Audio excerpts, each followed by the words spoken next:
can't get anyone to do is to pay me the same as everybody else, which is all in the book. I say one line about Teen Wolf, one line about Arrow. And so it's something that I think needs to change. But yeah, it's definitely the book. In the book, I really tried my hardest to I wanted to really surprise people, because even though this is my job, it's like such a small part of my life. And so I think that was like kind of a shock to people, because they were drawn in by a lot of the media that were focusing on those two lines. But then they were like, oh my God, I can't believe that he revealed these details, because there's so much that I haven't been able to say. And then I was like, if I have this opportunity to speak from my absolute soul, I want to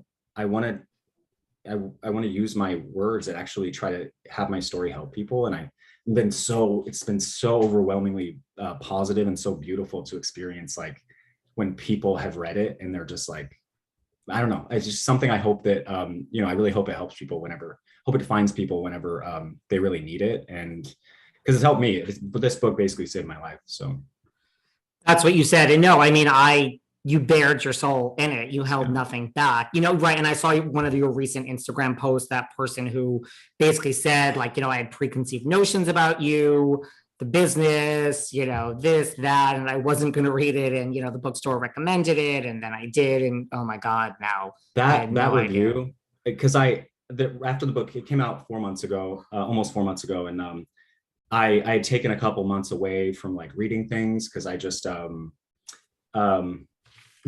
press around the book was, we've all been in this industry forever. I think it was a little bit misleading as opposed to what my book was about. And so that was pretty heartbreaking for me. But then once I took a couple months away, I started reading what really matters is real people who were affected by my story. And that I saw that review and it hit me in my heart. I was crying in my backyard.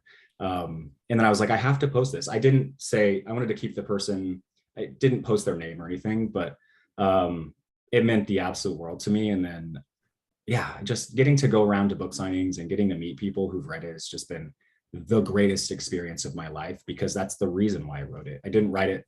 I wrote it for myself. And I also just wrote it for people who have felt either silenced or felt like they haven't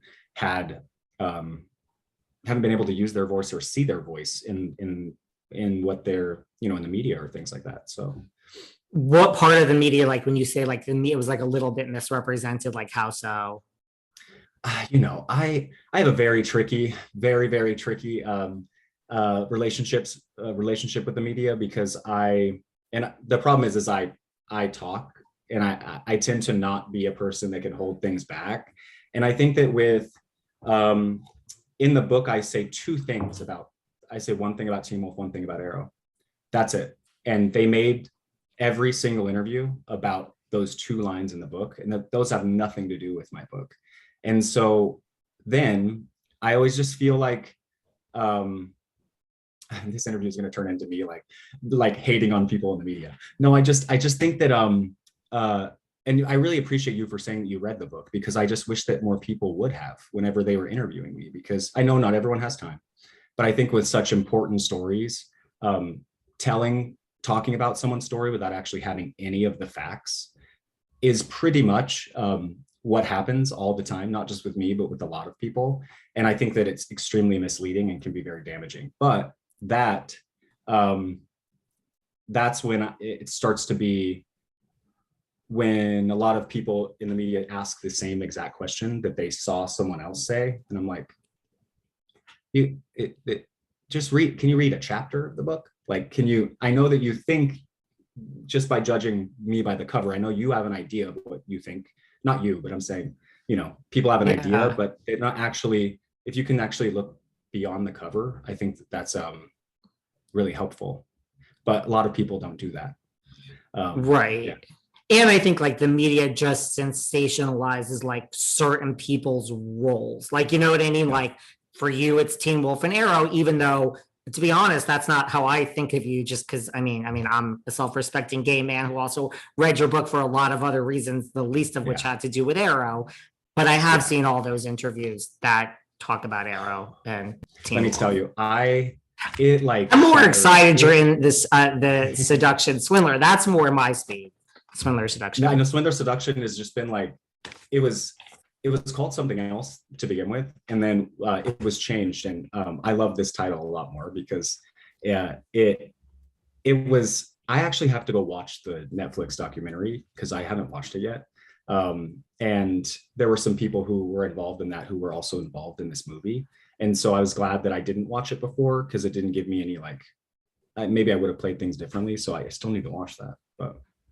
Well, it's great, but this movie's great too. No, but I'm much more excited about you being in a Lifetime movie, and that's much more my speed.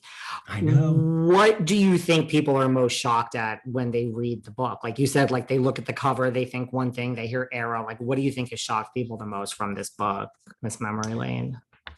I think that I'm capable of having human emotion. I think that is something that is very shocking to people. I think. Which is very interesting to me. But I think, it's shocking for people to accept other people in the media's reality as opposed to your preconceived notion about that person. And so that was I think that kind of shocked people. But also I am an open book, and I think that there are even things in here that even whenever I wrote it, I didn't sleep for 3 years. It was just, I was literally sitting in my office or I was in the car, crying, making voice notes, then rushing back to write it. I was in the desert for a while. And so even my closest friends, there's things in here that they didn't know. And so my family knew a lot. My family knew everything about this because I made sure in the process, I don't want to tell anyone else's story. I wanted to tell mine. And so there are names that are changed, but none of the other situations are changed. But I wanted to be respectful for that. But also I just, this was my opportunity to tell my story. And my family was like, this is your story, tell it. So, yeah. That's great. Well, you were so open, about like mental health and like anxiety that you suffered and like depression. And where do you think we are in 2022? Are people like, do we still have that stigma? You were very open, not necessarily everyone is, or are people really talking about these things now? Like, I'm just curious what your thoughts are. Gosh, my thoughts are always so not what everyone else's thoughts are. And that's okay. You don't have to. They can get me in trouble a lot of time. I think that it almost makes you feel sometimes that like, people like to be lied to. I think that, if you are withholding in this industry, if you do play the game, you're rewarded. And if you are open,